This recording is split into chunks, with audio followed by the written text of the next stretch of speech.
So, video. Anybody here already using video in their recruiting screening process? Anybody already using it? Right. Anybody think that it's never going to work? You're going to tell them why it is, right? Indeed, I am. All right, brilliant. Kirstie, over to you. Good morning. Thank you for taking the time to sit and listen. My name is Kirstie Kelly.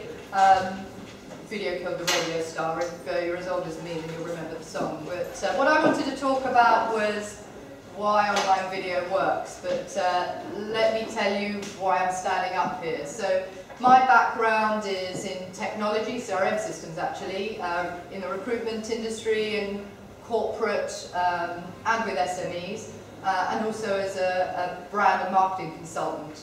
And I thought for my session, Louise asked me to talk about video, which is such a big subject, so I thought I'd talk to you about my reason for developing LaunchPad, which is video interviewing technology.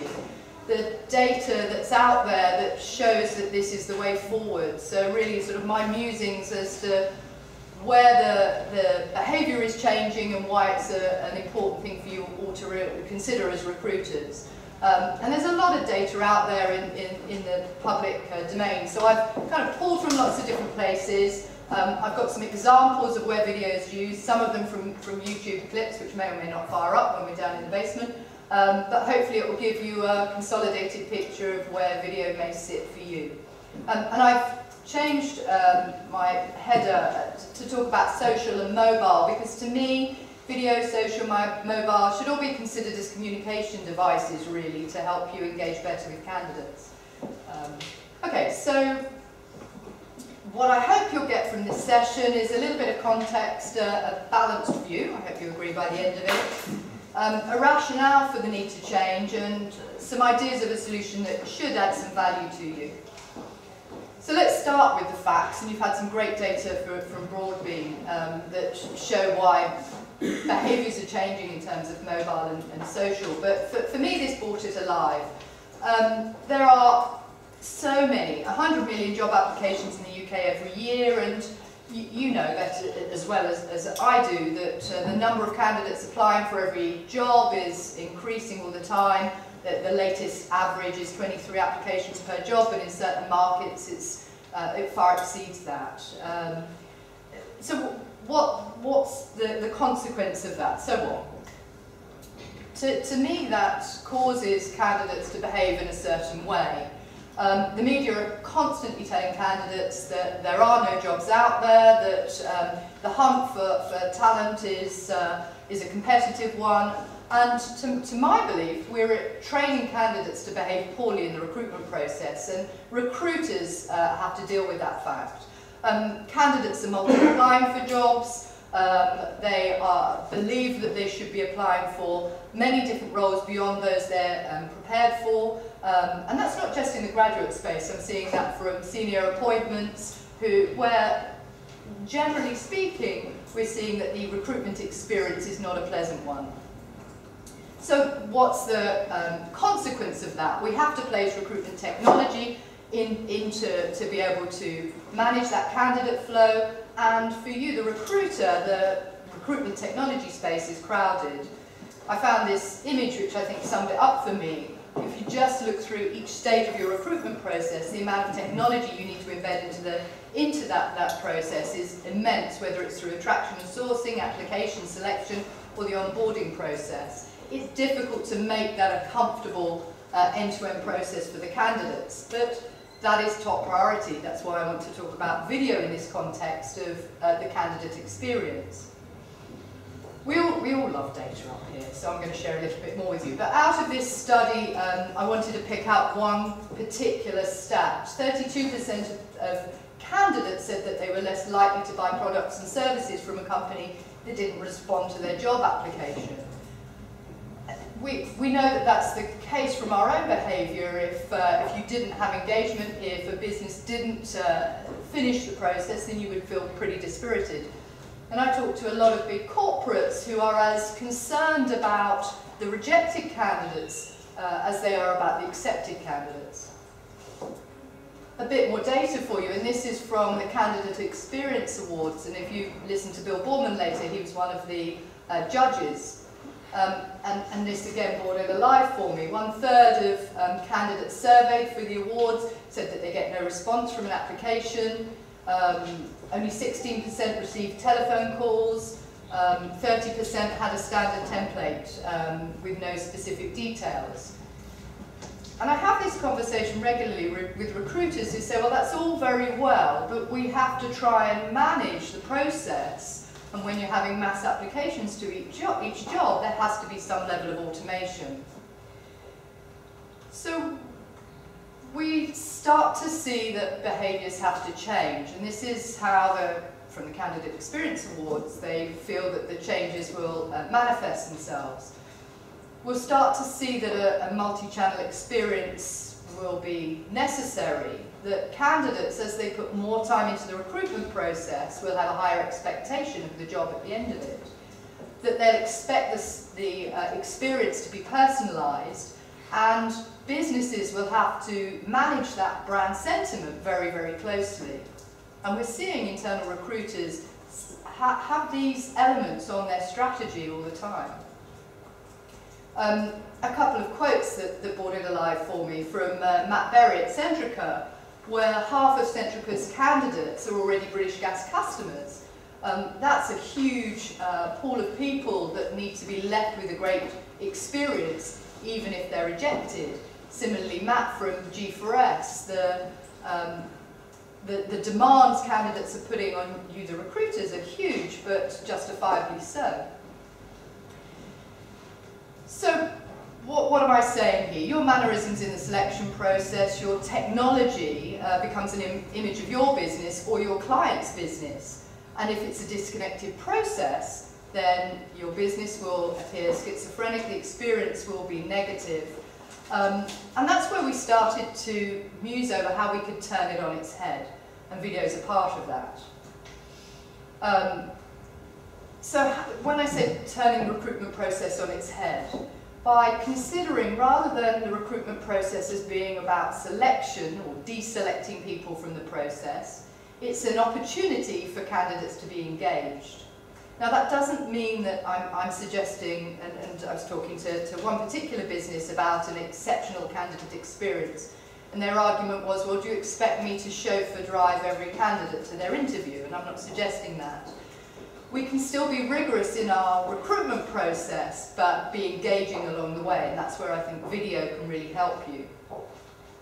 By turning the process on its head, you become experts in communication rather than just about deselecting people based on their skills and experience. So the diagram here from the chemistry group, who are clever people in this field, talk about the fact that you're considering people's values and motivators, their behaviours, for example, at the front end of the recruitment process, so you're matching candidates better to your clients, and then validating their skills and experience later in the process. Okay, so where does this relate to video? This should all be context. I hope it's making some sense, but let me tell you where it fits. And what I thought would be useful is to show you the number of different touch points where video can really help you in the recruitment process. Now, I may be teaching some of you to suck eggs, but I'm trying to give you some examples along the way of people that have done it well. See whether you agree. So, video in context. Why is it important to consider this as a new communication medium? 11 billion, this is an interesting stat for me, 11 billion video streams were watched from 139 million unique users last month. Now that's in the States, and generally they're slightly more advanced than we are, so we can expect this sort of behaviour to come into our UK and Canada behaviour. But more importantly, video is processed differently than written communication. So 90% of information transmitted to the brain is visual, and we process that 60,000 times faster than text. So you suddenly see that the power of video for changing behaviour, changing opinions, is really important. That's how I'm working, by the way. So what else is changing? We're becoming far more comfortable with dealing with data, and so in a simplest term, then we have more access to, so download speeds are really capable of handling this sort of information. I looked at video interviewing the first time probably about 15 years ago and thought that this was a great concept, but a very clunky technology. It just didn't work, but the concept was great. And it's only now that it's starting to be possible. So where does video fit? What's out there in the public domain? And I just wanted to widen out the conversation about video rather than just talking about video interviewing. So it starts with video job descriptions in my mind. And video job descriptions are an interesting one. I'm increasingly talking to customers who recognise that if they can engage with candidates at the early stage and get them excited about the job they're applying for, one, they're more likely to carry on through the process and be there for you to charge a fee for their placement. Or equally, they will deselect themselves from the process because they've seen the reality of the job behind the door. I'll fire this up and see whether it works. But when I was looking for businesses that are doing this very well, then I found Deloitte Australia was quite an interesting one. Hi, I'm Jenny. This is Anthony. We're here today, I guess, to see if we can take a bit of a different approach. Anthony and I are both working together with some very innovative products and solutions that we're taking to our clients. So I'll stop it there. But we're having a lot of fun. For me, that really... We're having a lot of fun. There we go. She's gone away. But for me, that was a very public and clever way of engaging with Deloitte and seeing what was expected from that particular job. I don't know whether you agree or not, but I was quite impressed to find that very publicly on their YouTube channel. Another way, one of our clients, Mash Marketing, have used video for the job description. So the candidate on the right-hand side, the young man on the right-hand side is one of their candidates. And Mash Marketing are a promotional marketing agency. They hire actors to go and sell innocent smoothies on the street. And they've videoed a candidate talking to other candidates about the experience of working for them. They've found that engagement from those applying has far improved, but also the calibre of people coming through to the final stage really has changed because it's a peer-to-peer conversation. Employer brand videos is something that are talked about all the time. There's lots of opinions about how you should develop an employer brand video and whether it should be a talking heads or a real-time example. This is another example, I think, of award-winning employer branding. And Jenny Parry, the head of talent, is talking at the IPD conference about this fact. So with Harrods, rather than it being just a picture of the store from a consumer perspective, they have given you a tour of the store, but they've then entered the careers centre, and this young lady is one of their internal recruiters. So before a candidate has actually engaged face-to-face, they have seen the store, they've seen the careers centre, and then they're welcome to the recruitment process. The power of that video is immense because that candidate feels very, very warmly greeted. By the time they actually meet Harrods, and this young lady runs their assessment centre, candidates are already absolutely desperate for that job. But also the feedback shows that a deselected candidate feels equally as engaged. And for me, that's a really clever thing. So what else is out there? Now, online video CVs are a technology that's been around for a while, and there are products where a graduate in particular will sit down and present themselves on video alongside their CV. The concept is good, but I think the challenge here with using video is that you're only seeing what a candidate wants to show, and the graduate isn't always the best person to, they're not in the best position to be able to understand what a hiring manager wants to see. But there's a place for that in some markets. Onboarding videos are something that a lot of businesses don't consider, but I think for me is going to be top priority moving forward. So we've spent all of our time and effort attracting candidates, selecting them, but how many times have you found that that ideal candidate doesn't quite get to day one or drops off after the first month? And the reasons can be simply because they haven't felt connected to you, to your client, or the reality of the job hits them on that first day. So an onboarding video, as part of the recruitment process, really helps to keep them engaged and active for that business. I found an example of one, again on YouTube. Let's see whether this one fires up. I don't know whether I feel that this is as genuine as I would like it to be, a little glossier than I would like, but there we go, that's technology for you. But it was, so this is the US Environmental Protection Agency. Congratulations and welcome to the Environmental Protection Agency. You're joining thousands of EPA employees across the country who work hard every day to clean and protect the air we breathe, the water we drink, and the planet we live on. Working at the EPA is not just a job. Over the last 40 years, EPA has I mean, it is, I'm not sure which roles they were trying to engage people with. I fear that it may have been British speakers, but hey, the message came through far quicker than it could have done if they were part of an induction process or reading a manual. Obviously, we're all familiar with Skype, and a lot of businesses I talk to now talk about the two-way interviewing technology that's out there, and it's a crowded space. I asked one of my team just to fill a slide with those that were out there in the public domain. It has a place, absolutely. It can be really useful if you've got a long-distance interview and it needs to be two-way, and I would always advocate a face-to-face meeting with any kind of hire. The challenges in this space are that you do need to have access, you do need to make sure that the technology can keep up, and sometimes it can be a clunky process. But it saves an awful lot of time and effort, and is a far quicker way of engaging with a candidate. And like I said at the beginning, this is another communication tool which, for you as recruiters, has to be part of your armoury. I won't run this video, it was playing before, but Casual Films are a very clever employer brand video business, and they've created a career site for ASDA that you might want to have a look at, which uses integrated video to be able to demonstrate the job role for each candidate that works for them. It's very, very clever and extremely engaging for candidates. Liverpool Victoria is another business who win a lot of awards about their employer brand, and they work in a similar way with their career site.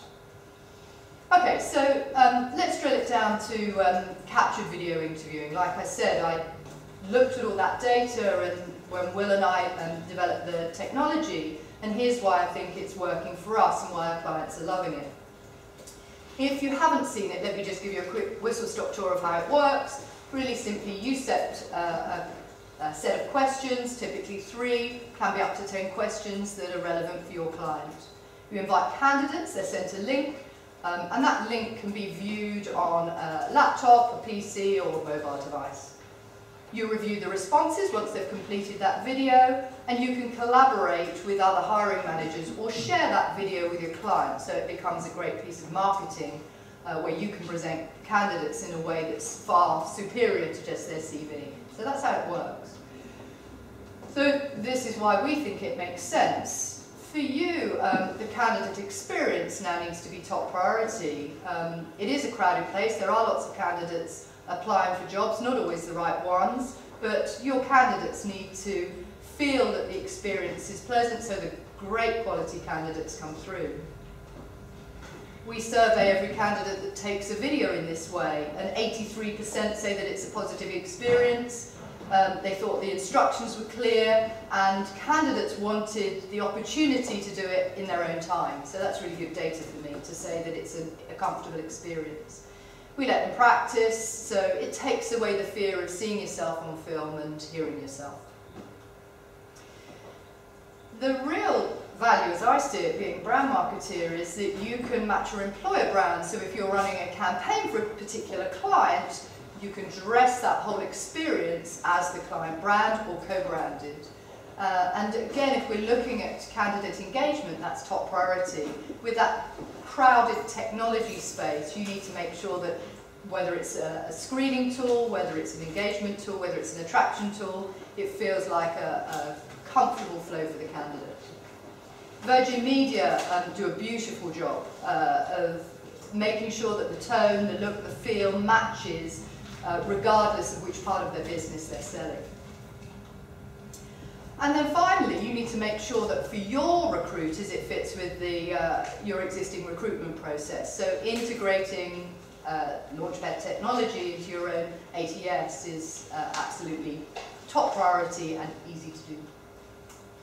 But fundamentally, the value you gain is that you can make quicker and better hiring decisions. You can involve more people, and that's saving you time, effort, and money. So presenting your clients, your candidates in a compelling way really does differentiate, and we're finding with the recruiters that are using this approach, they're definitely seeing a change of behaviour.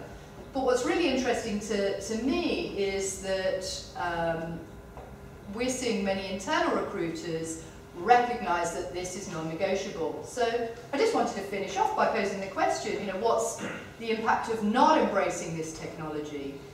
Video throughout your own recruitment process. For the first time ever, I've seen internal recruiters, employers, direct employers, getting it, doing it, and embracing it. And so for recruitment agencies not taking this approach by integrating video and social and mobile into their recruitment process, they'll be left behind. And for me, that was a good enough reason to get involved. So I hope you've found my wandering thoughts useful. For me, it needed to be based on hard facts, as Steve at Broadbean said, but take a look at video and see where it could work for you. And if you've got any questions, of course, come and talk to me now, or we're behind the big pile of crispy green donuts, because the other thing I do know is that recruiters like donuts. Thank you, Kirstie. Thank you.